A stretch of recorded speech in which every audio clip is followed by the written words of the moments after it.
Hello friends, most welcome to my channel Sarita nursing classes. आज की इस वीडियो में हम बात करने वाले हैं रेस्पिरेटरी सिस्टम के बारे में और हम इसमें जानेंगे कि रेस्पिरेटरी सिस्टम क्या होता है और ये कैसे वर्क करता है और हमारे बॉडी के कौन कौन से ऑर्गन इसमें वर्क करते हैं। तो चलिए शुरू करते हैं। तो सबसे पहले हम बात करेंगे इंट्रोडक्शन के बारे में कि रेस्पिरेटरी सिस्टम को हम कैसे इंट्रोड्यूस कर सकते हैं।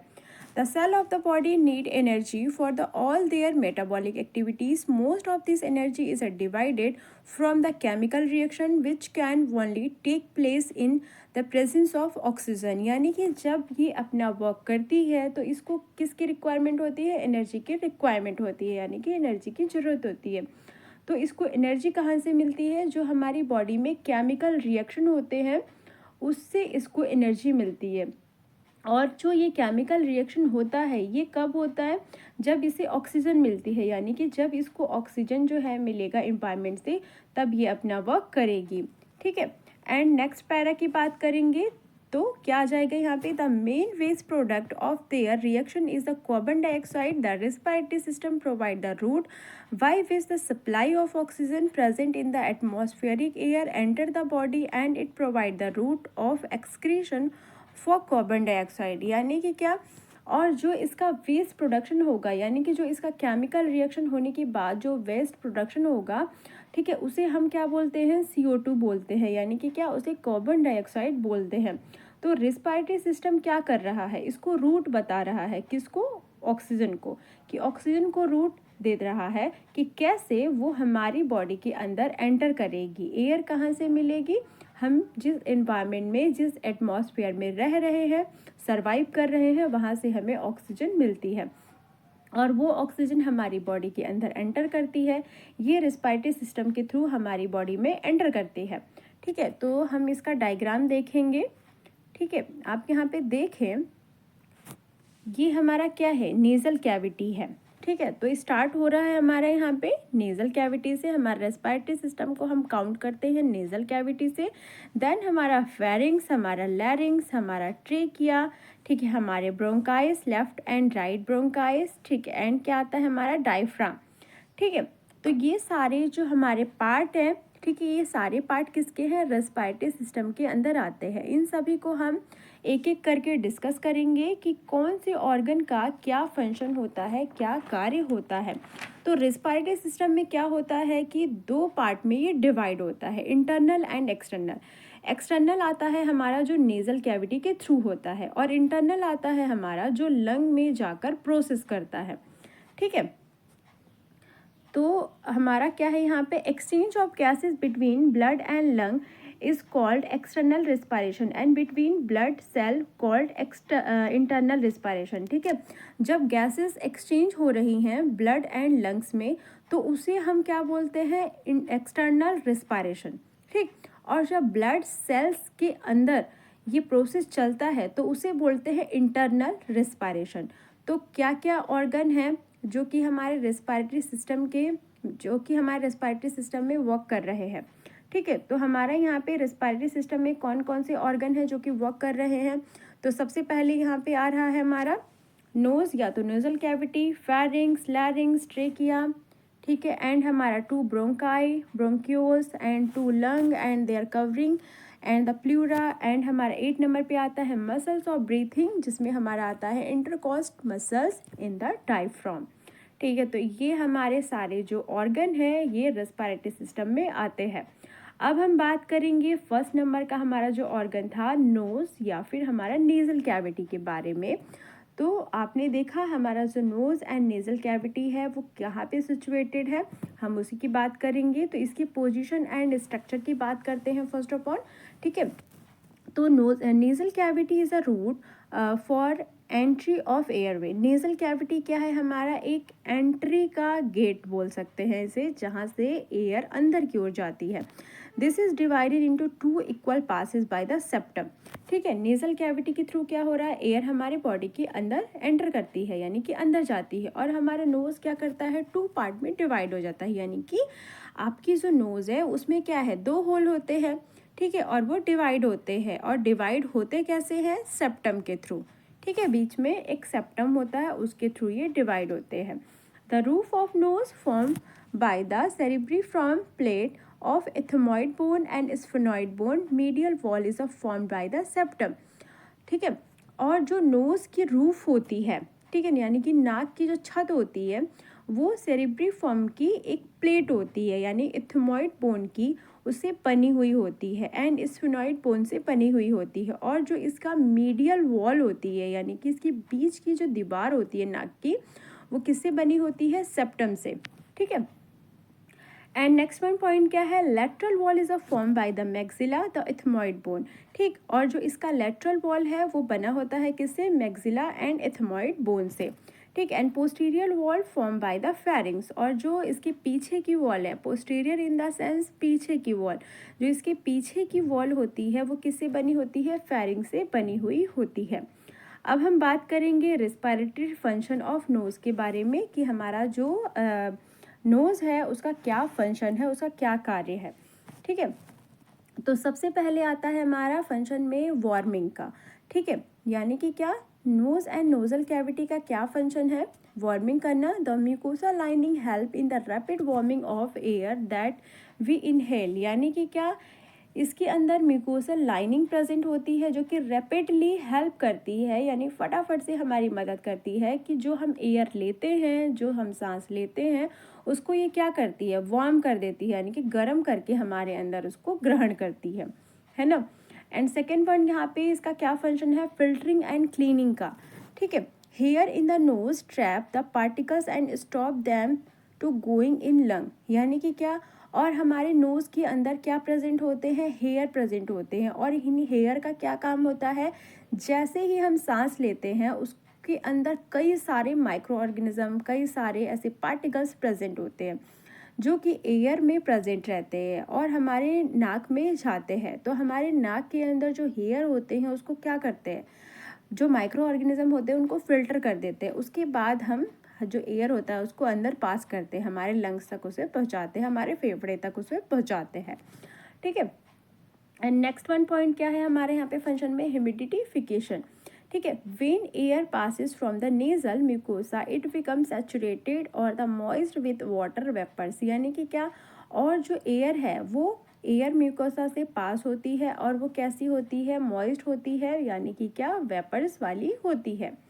ठीक है, अब हम बात करते हैं सेंस ऑफ स्मेल के बारे में, यानी कि क्या? हमारा जो नोज़ है या जो नेज़ल कैविटी है वो क्या है? एक सेंस ऑर्गन भी है, तो ये सेंस का काम करती है, स्मेलिंग का काम करती है। ठीक है, तो nose also help in sense of smell. Receptor present in nose help production of smell, यानी कि क्या? हमारे नोज़ के अंदर जो है वो रिसेप्टर प्रेजेंट होते हैं जो कि हमारी हेल्प करते हैं कि किसी भी चीज़ को पहचानने में, स्मेल अच्छी है बुरी है, यानी कि स्मेल जो है, ठीक है, हम स्मेल को अच्छे से पहचान पाते हैं थ्रू द आवर नोज़। ठीक है, through the our nasal cavity. अब हम नेक्स्ट बात करते हैं फेरिंग्स के बारे में। ठीक है, तो फेरिंग्स का आप डायग्राम देख लें। ठीक है, फेरिंग्स हमारा नेजल कैविटी के बाद क्या आता है? हमारा फेरिंग्स का हिस्सा आता है। ठीक है, तो हम फेरिंग्स में पोजीशन की बात करेंगे। It is also called throat. हमारे फेरिंग्स को हम क्या बोलते हैं? थ्रॉट बोलते हैं, यानी कि गला। It is about the 12 to 14 centimetre long. It is start from end of the nasal cavity to larynx. ठीक है, इसे हम क्या बोल रहे हैं? थ्रॉट बोल रहे हैं, यानी कि गला भी बोल रहे हैं। और ये 12 से 14 सेंटीमीटर लंबा होता है, यानी कि लॉन्ग होता है। मीन्स ये नेजल कैविटी से स्टार्ट होता है, नेजल कैविटी से शुरू होता है और ये एंड होता है कहाँ पे? फेरिंग्स तक। ठीक है, और फेरिंग्स एंड होता है हमारा लैरिंग्स पे। ठीक है, तो ये इसकी पोजीशन थी। अब हम बात करते हैं structure associated with the pharynx. इसके स्ट्रक्चर की बात करेंगे तो इसका स्ट्रक्चर कैसे एसोसिएटेड होता है? अगर हम सुपीरियर यानी कि ऊपर से बात करें तो फेरिंग्स जो होता है the inferior surface of the bone of the skull, यानी कि इसके ऊपर से स्कल जो है वो जुड़ा हुआ होता है, यानी कि फेरिंग्स का जो सरफेस है वो किससे जुड़ा हुआ है? स्कल से जुड़ा हुआ है। ठीक है, और इन्फीरियर की हम बात करें, इन्फीरियर यानी कि क्या? नीचे की तरफ। और ये नीचे से किससे जुड़ा हुआ है? हमारा ईसोफेगस से जुड़ा हुआ रहता है। एंड पोस्टीरियर की अगर हम बात करें, पोस्टीरियर मीन्स क्या? हमारा पीछे से। तो ये इनवॉलेंट्री मसल एंड 6 सर्वाइकल से जुड़ा होता है। ठीक है, एंड क्या एंटीरियर की हम बात करें, एंटीरियर यानी आगे से कैसा होता है ये, wall is incomplete because of opening to nose and mouth. ठीक है, आगे से कैसा है ये, इसकी जो वॉल होती है वो इनकम्प्लीट होती है, यानी कि बनी नहीं होती है। क्यों? क्योंकि नोज़ और माउथ जो है वो साथ जुड़ा हुआ होता है, और नोज़ और माउथ क्या है, ओपन होता है। ठीक है, तो इसकी एक कंप्लीट वॉल बन ही नहीं पाती। ठीक है, अब हम बात करते हैं पार्ट्स के बारे में। तो हमारा जो फेरिंग्स है इसमें क्या क्या पार्ट्स होते हैं। On its lateral wall are 2 opening of the auditory tube, 1 leading to each middle ear. ठीक है, यानी कि इसकी जो लेटरल वॉल होती है उसमें 2 ओपनिंग होती है, और वो कहाँ तक होती है, हमारे मिडिल ईयर तक होती है, यानी कि दोनों कानों के बीच तक रहती है। ठीक है, and there are the 3 part of the pharynx. और फेरिंग्स में कितने पार्ट्स होते हैं, हमारे 3 पार्ट्स होते हैं, जिसमें हमारा फर्स्ट नंबर पे नीजोफेरिंग्स आता है, सेकंड नंबर पे ओरोफेरिंग्स आता है, एंड थर्ड नंबर पे हमारा लैरिंगोफेरिंग्स आता है। तो 1 बाय 1 हम सारे ही लेयर्स की बात करेंगे। तो सबसे पहले हम बात करते हैं हमारा नेज़ोफेरिंग्स के बारे में। तो नेज़ोफेरिंग्स क्या है हमारा, this lies behind the nose laterally, it has a 2 opening for the auditory tube on each side. ठीक है, यानी कि हमारी जो नेज़ल कैविटी जहाँ पे एंड होती है बिल्कुल नोज़ के पीछे, फर्स्ट पार्ट है इसका नेज़ोफेरिंग्स का, और इसमें 2 ओपनिंग होती है। अब हम ओरोफेरिंग्स की बात करेंगे। तो this lies behind the oral cavity और mouth during swallowing, soft palate and uvula are the post upward sealing nasal cavity. इसके बाद हमारा नेज़ल कैविटी के बाद आता है नेज़ोफेरिंग्स आता है, और ओरल कैविटी भी बोल सकते हैं इसको। मीन्स जब हम कुछ खाते हैं या चबाते हैं तो हमारा सॉफ्ट पैलेट वर्क करता है, यानी कि काम करता है और पुश करता है अपवर्ड की तरफ। ठीक है, यानी कि सीलिंग ऑफ नेज़ल कैविटी की तरफ उसको पुश करता है। ठीक है, अब हम बात करते हैं थर्ड नंबर के लेयर के बारे में। तो लैरिंगोफेरिंग्स आता है हमारा, it extend from the oropharynx to oesophagus. ठीक है, और ये ओरोफेरिंग्स के बाद हमारा लैरिंगोफेरिंग्स प्रेजेंट होता है, और ये कहाँ तक जाता है, इसोफेगस तक ये जाता है। अब हम बात करते हैं इसके स्ट्रक्चर के बारे में। The wall of the pharynx contain several type of tissue. तो हमारे यहाँ पे जो वॉल होती है वो क्या होती है, फेरिंग्स की सेवरल टिश्यूज से मिलके बनी होती है, यानी कि कई सारे टिश्यूज जो हैं वो मिलकर इसको फेरिंग्स को बनाते हैं। तो सबसे पहले आता है हमारा म्यूकस मेम्ब्रेन लाइनिंग। तो सबसे पहले जो हमारा लेयर है वो क्या है, म्यूकस मेम्ब्रेन लाइन है। ठीक है, तो म्यूकस मेम्ब्रेन जो हमारा लाइनिंग होता है ये येलो कलर की लाइनिंग होती है। ठीक है, the mucous membrane lining has a different cell on the different part at nose, it has ciliated columnar tissues or the oropharynx and laryngopharynx. It is made up of the stratified squamous epithelium. ठीक है, तो क्या होता है, means जो हमारा mucosal lining है वो क्या करता है, डिफरेंट सेल से मिलके बनी हुई होती है। ठीक है, और डिफरेंट सेल से मिलके बनी होती है, और जो नोज़ होती है वो क्या होती है, सिलिएटेड कोलिमिनार टिश्यू से बनी होती है, और ये हमारा ओरोफेरिंग्स भी है और लैरिंगोफेरिंग्स भी है, जो कि हमारा स्ट्रेटिफाइड स्क्वैमस एपिथेलियम टिश्यू से मिलके बना हुआ होता है। ठीक है, अब सेकंड यहाँ पे आता है हमारा सब म्यूकोसा। सब म्यूकोसा क्या है, ये हमारा यहाँ पे दिस इज फिलो epithelium, it is helpful in the protection against infection. ठीक है, तो सब म्यूकोसा क्या करता है, ये एपिथेलियम के बिल्कुल नीचे आता है, और ये किसी भी तरह की इन्फेक्शन से प्रिवेंट करने में हेल्प करता है। ठीक है, उसके बाद आता है हमारा स्मूथ मसल। तो स्मूथ मसल हमारा ब्रीथिंग में हेल्प करता है। This muscle help in offering, so breathing is not impaired. ये क्या कर रहा है कि हमें सांस लेने में मदद करता है, जिसकी वजह से हमारी ब्रीथिंग इम्पेयर्ड नहीं हो पाती है। अब हम बात करते हैं ब्लड सप्लाई के बारे में कि फेरिंग्स में ब्लड सप्लाई कैसे होती है। तो arterial supply is through several branches of facial artery.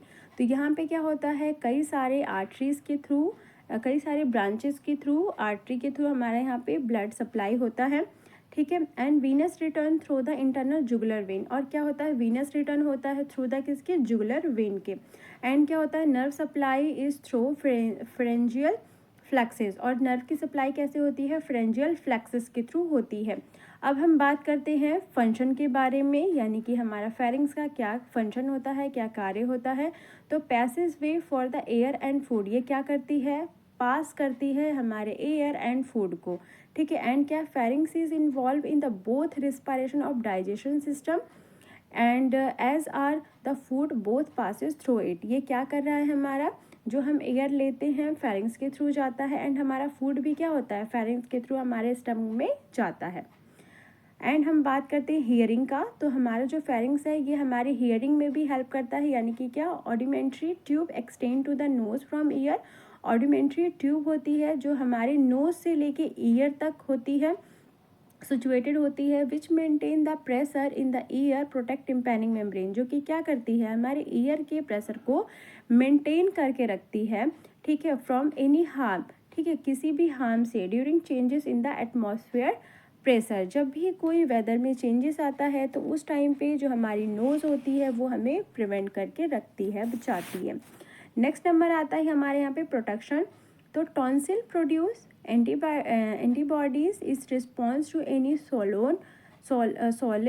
solid antigen which kill the antigen, thus providing protection। और क्या होता है, हमारे जो टॉन्सिल होते हैं वो एंटीबॉडीज़ का वर्क करते हैं, रिस्पॉन्स करते हैं कि जब भी कोई भी इन्फेक्शन होता है तो हम आपने देखा होगा कि टॉन्सिल जो होते हैं वो क्या करते हैं, इन्फेक्शन होने पे, कुछ भी फेडिंग्स में इन्फेक्शन होता है, ठीक है, यानी कि हमारे गले में कुछ भी दिक्कत होती है तो टॉन्सिल क्या करते हैं, वो सॉल्ड हो जाते हैं, फूल जाते हैं, ताकि जो लंग्स में इन्फेक्शन जो है वो नहीं पहुंच पाए। अब हम बात करेंगे लैरिंग्स के बारे में, ठीक है। तो लैरिंग्स हमारा फेरिंग्स के नीचे सिचुएटेड होता है लैरिंग्स, ठीक है, जिसे हम वॉइस बॉक्स भी बोलते हैं, जहाँ से हमारी आवाज़ निकलती है, ठीक है। इसकी पोजीशन की बात करेंगे, it is also called voice box. इसे हम क्या बोल रहे हैं, इसे वॉइस बॉक्स भी बोल रहे हैं। It lies in the front of the laryngopharynx in third, fourth, fifth and six cervical vertebra. In male and female it differ in size, male have a large larynx, ठीक है। इसे हम क्या बोल रहे हैं, वॉइस बॉक्स कह रहे हैं, क्योंकि हमारी जो आवाज़ निकलती है वो कहाँ से निकलती है, हमारे लैरिंग्स के थ्रू निकलती है, हमारे वॉइस बॉक्स के थ्रू निकलती है। आपने देखा होगा मेल एंड फीमेल की जो वॉइस होती है, यानी कि जो आवाज़ होती है वो अलग अलग होती है। तो जिस वजह से ये क्यों होती है, किस वजह से होती है, लैरिंग्स के वजह से होती है।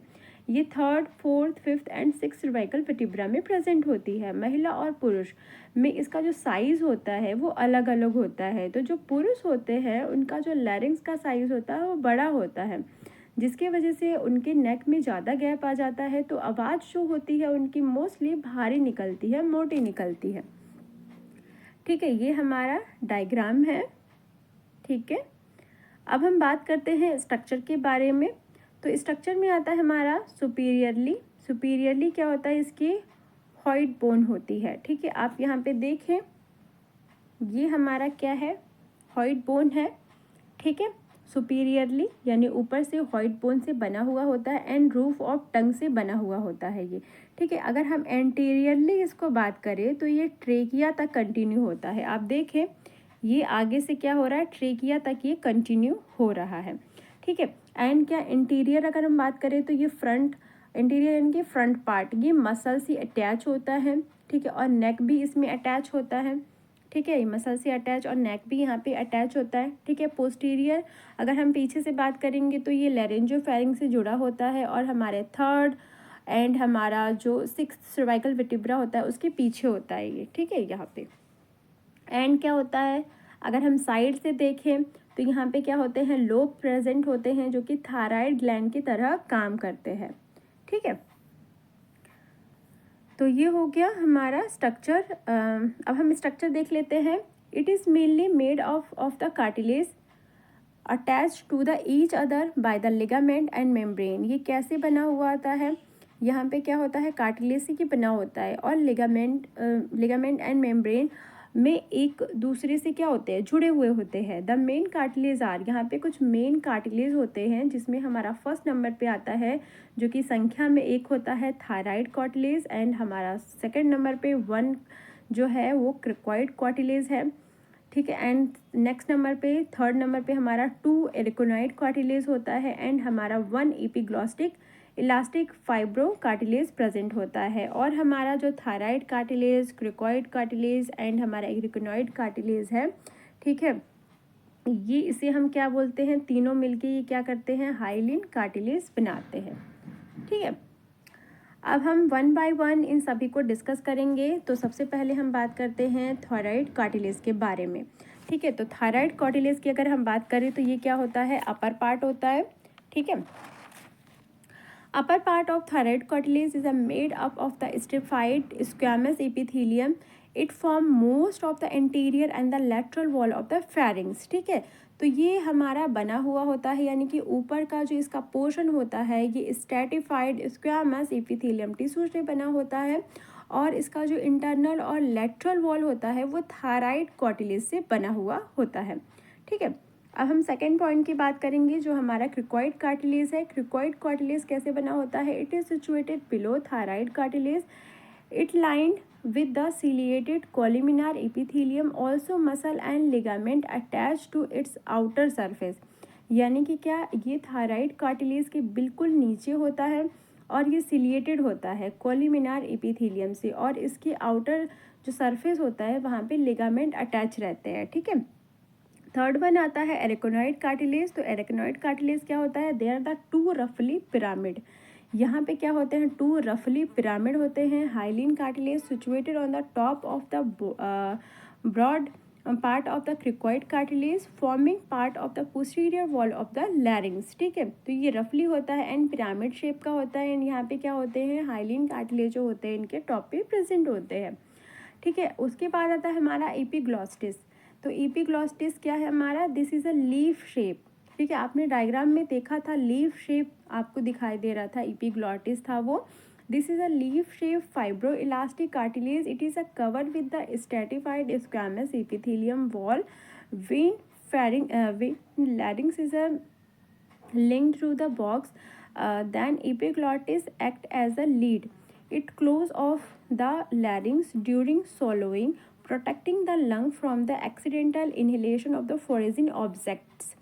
यानी कि क्या, इसका शेप लीफ के जैसा होता है और ये स्ट्रेटिफाइड स्क्वामस एपिथेलियम टिश्यू से कवर होता है। जब लैरिंग्स जो है ये मतलब लैरिंग से लिंक होता है, तो जो एपिग्लॉटिस होता है, ठीक है, एक लीड की तरह काम करता है, एक ढक्कन की तरह काम करता है। लीड यानी एक ढक्कन की तरह काम करता है, और जब हम कुछ खाते हैं तो वो उसको क्या करता है, बंद कर देता है, और ये क्या करता है, प्रोटेक्शन करता है लंग को, ताकि उसमें कुछ भी फॉरेजिन सब्सटेंस जो है वो एंटर ना कर पाए। ठीक है, नर्व सप्लाई की बात करेंगे तो यहाँ पे जो ब्लड एंड नर्व सप्लाई होती है, arterial supply through the superior and inferior हमारा होता है laryngeal arteries and drain by the thyroid vein. यानी कि क्या, तो हमारी जो आर्टरी सप्लाई होती है उसमें कैसे हो रही है, सुपीरियर एंड इन्फीरियर लैरिंग के थ्रू हो रही है, आर्टरीज के थ्रू हो रही है, और ड्रेन किसके थ्रू हो रही है, ये हमारा थायराइड वेन के थ्रू हो रही है। Parasympathetic nerve supply is from the superior laryngeal and the recurrent laryngeal nerve. और जो इसमें पैरासिम्पैथेटिक नर्व सप्लाई हो रही है वो क्या कर रही है, superior laryngeal and recurrent laryngeal nerve को यहाँ पे फॉर्म करती है, बनाती है। अब हम बात करते हैं फंक्शन ऑफ लैरिंग्स के बारे में, यानी कि हमारा जो लैरिंग्स है इसका क्या वर्क है हमारी बॉडी में। तो हमारी बॉडी में इसका बहुत ही इंपॉर्टेंट रोल है, प्रोडक्शन ऑफ साउंड। हमारा जो साउंड निकलता है बात करने के लिए वो यहीं से निकलता है, जिसमें हमारे 3 प्रॉपर्टीज आते हैं। फर्स्ट नंबर पे पीच, सेकंड नंबर पे वॉल्यूम एंड रिसोनेंस आता है। तो पीच की बात करेंगे तो ये डिपेंड करता है length and tightness of the cord के ऊपर। ठीक है, shorter cord produce higher pitch sound. जो शॉर्ट कॉर्ड वाले लोग होते हैं उनकी हायर पिच होती है। At puberty the male vocal cord begin to grow longer, hence the lower pitch of the adult male voice. जब जो मेल हैं जब वो बड़े हो रहे होते हैं तो उनका जो पिच होता है वो कम होता जाता है। Whereas the female cord are shorter, जो फीमेल कॉर्ड होता है वो शॉर्ट होता है, प्रोड्यूसिंग हाई पिच, जो कि क्या करता है, प्रोड्यूस करता है हाई पिच को। वॉल्यूम की बात करेंगे तो depend in force with which the cord vibrate. ठीक है, वॉल्यूम में क्या होता है, जब हम कुछ बोलते हैं तो हमें ऐसा लगता है ना कि हमारे गले में क्या हो रहा है, वाइब्रेशन हो रही है। ठीक है, the greater the force more stronger cord vibrate. और समटाइम क्या होता है कि हम फेस करते हैं कि बहुत ज़्यादा वाइब्रेशन हो रही है गले में। रेफरेंस बाय टोन की बात करेंगे तो it depend on the shape of mouth, position of tongue, lips and the facial muscle. Tone की अगर हम बात करें तो ये डिपेंड करता है हमारे फेस, हमारे माउथ, हमारे टंग एंड हमारे लिप्स के फेशियल मसल्स एंड एक्सप्रेशन पे कि हम कैसे टोन में बात कर रहे हैं। स्पीच की बात करेंगे तो speech is produce by the larynx. हमारा जो स्पीच होता है वो कहाँ से निकलता है? लैरिंग्स से। एंड क्या होता है? Prevent air from scaping the lungs. ये क्या करता है? एयर से हमें प्रिवेंट करता है, ठीक है। एंड क्या? Prevent foreign substance from entering larynx. ये क्या करता है? फॉरेजिन सब्सटेंस को जो है वो एंटर नहीं करने देता। Act as a passage way of air. और ये क्या करता है? एक रास्ता बनाता है एयर को अंदर जाने के लिए, ठीक है। ये हो गया हमारा लैरिंग्स का फंक्शन। अब हम बात करेंगे ट्रेकिया के बारे में। तो ये हमारा ट्रेकिया है, ठीक है। आप ट्रेकिया को देख लें, ठीक है। अब हम इसमें ट्रेकिया में क्या बात करेंगे? ट्रेकिया को और क्या कहा जाता है? It is also called wind pipe. इसे हम वाइंड पाइप भी कहते हैं। वाइंड पाइप यानी कि क्या? इसे हम फूड पाइप भी कहते हैं। इसके पोजीशन की बात करेंगे तो it is a continuous of the pharynx from the fifth thoracic vertebra divide into two, ठीक है। ये क्या होता है? कंटिन्यू होता है लैरिंग से, ठीक है। नेजल कैविटी, देन हमारा फेरिंग्स, लैरिंग्स, उसके बाद ये कहाँ को आता है? ट्रेकिया, ठीक है। और ये फिफ्थ थॉरेसिक वर्टिब्रा में सिचुएटेड होता है और ये टू पार्ट में डिवाइडेड होता है, जिसमें हमारा राइट प्राइमरी ब्रोंकाई आता है एंड लेफ्ट प्राइमरी ब्रोंकाई आता है, ठीक है। It is approx 10 to 15 centimetre long and in front of the oesophagus. ये क्या होता है? 10 से 15 सेंटीमीटर ये लंबा होता है और इन फ्रंट में किसके होता है? इसोफेगस के होता है। Structure associated with the trachea. इसके स्ट्रक्चर की बात करेंगे तो ये सुपीरियरली यानी कि फ्रंट में कैसा होता है? लैरिंग्स के, लैरिंग्स से अटैच होता है यानी कि जुड़ा हुआ होता है। इन्फीरियर की बात करेंगे तो इन्फीरियर में कैसा होता है? राइट एंड लेफ्ट ब्रोंकाई, ठीक है। राइट एंड लेफ्ट ब्रोंकाई से क्या होगा? जुड़ा हुआ यानी कि अटैच्ड होता है। एंटीरियरली अपर पार्ट की बात करेंगे तो the isthmus of the thyroid gland, यानी कि क्या? ये इस्थमस एंड थोराइड ग्लैंड के सामने होता है। एंड लोअर पार्ट की बात करेंगे तो arch of the aorta and the sternum, ठीक है। ये क्या होता है? अयोटा एंड स्टर्नम से अटैच होता है यानी कि जुड़ा हुआ होता है। पोस्टीरियरली यानी कि पीछे से हम देखें तो ये हमारा oesophagus separated the trachea from the vertebral column, ठीक है। पीछे से क्या होता है? इसोफेगस से ये सेपरेट हो रहा है और वर्टिब्रल कॉलम के थ्रू ये यहाँ पे दिखाई देता है। लैटरली साइड से अगर हम देखें तो क्या होगा? The lungs and the lobe of the thyroid gland, ठीक है। साइड से ये कैसा होता है? लंग एंड थोराइड ग्लैंड से ये जुड़ा हुआ होता है। इसके स्ट्रक्चर की बात करेंगे तो it is a composed of the 3 layers. ये 3 लेयर से मिलके बना होता है, जिसमें हमारा क्या आता है? फर्स्ट लेयर जो है हमारा, जिसे हम क्या बोल रहे हैं? आउटर लेयर बोल रहे हैं। आउटर लेयर इसका फाइब्रस एंड इलास्टिक टिश्यू से बना होता है, ठीक है। मिडिल लेयर इसका कार्टिलेज एंड स्मूथ मसल से बना होता है, ठीक है। एंड यहाँ पे 3 मसल्स होती हैं स्मूथ मसल जो कि ट्रेकिया के अराउंड होती हैं। एंड इसका जो थर्ड लेयर होता है वो inner lining contain the columnar epithelium mucus secreting करता है जो कि गुबाल्ट सेल को बनाती है। और यहाँ पे ब्लड एंड नर्व सप्लाई की बात करें तो यहाँ पे arterial blood supply through the interior thyroid and the bronchi arterial venous drainage के थ्रू होता है हमारा, थोराइड वेन्स के थ्रू। एंड पैरासिम्पैथेटिक जो नर्व होती है वो क्या करती है? यहाँ पे ब्लड सप्लाई करती है and is by the recurrent laryngeal nerve के थ्रू, ठीक है। इसके फंक्शन की बात करेंगे तो हमारा क्या फंक्शन होता है? सपोर्ट एंड पेटेंसी का, ठीक है। ट्रेकिया जो होती है वो क्या करती है? Cartilage held the trachea permanently open but soft tissues between the cartilage allow flexibility। ये क्या होता है? ये सपोर्ट करती है, पेटेंसी करती है। क्यों? क्योंकि हमारा ट्रेकिया जो है वैसे तो यहाँ पे होल होता है, गैप होता है, लेकिन यहाँ पे क्या होते हैं? सॉफ्ट टिश्यूज़ प्रेजेंट होते हैं जो कि कार्टिलेज होते हैं, जो कि क्या करते हैं? हमारे हेड एंड हमारे नेक को मूव करने में मदद करते हैं। कफ रिफ्लेक्स, जब भी हमें खांसी वगैरह हो जाती है, बलगम वगैरह हमारे लंग्स में जमा हो जाता है, तो ये क्या करती है? हमें हेल्प करती है उसको बाहर निकालने में। Nerve ending of the trachea and the lung are the sensitive. Lung जो होते हैं वो सेंसिटिव हो जाते हैं और वो क्या करते हैं? यहाँ पे हेल्प करते हैं। If any irritant come nerve impulses are the generate and cough is arouse. और क्या होता है, कोई भी इरिटेंट जो पदार्थ है या कुछ भी ऐसा इरिटेशन होता है तो हमारे गले से क्या होता है, खांसी आने लगती है और कफ के थ्रू वो निकल जाता है। एंड क्या होता है, वार्मिंग, ह्यूमिडिफाइंग एंड फिल्टरिंग का हमारा जो ट्रेकिया है ये वर्क करता है। ठीक है, तो इस वीडियो में इतना ही। नेक्स्ट वीडियो में हम आगे के पार्ट्स को डिस्कस करेंगे। वीडियो अच्छी लगी हो तो प्लीज़ वीडियो को लाइक, शेयर एंड सब्सक्राइब जरूर करें। Thanks for watching guys.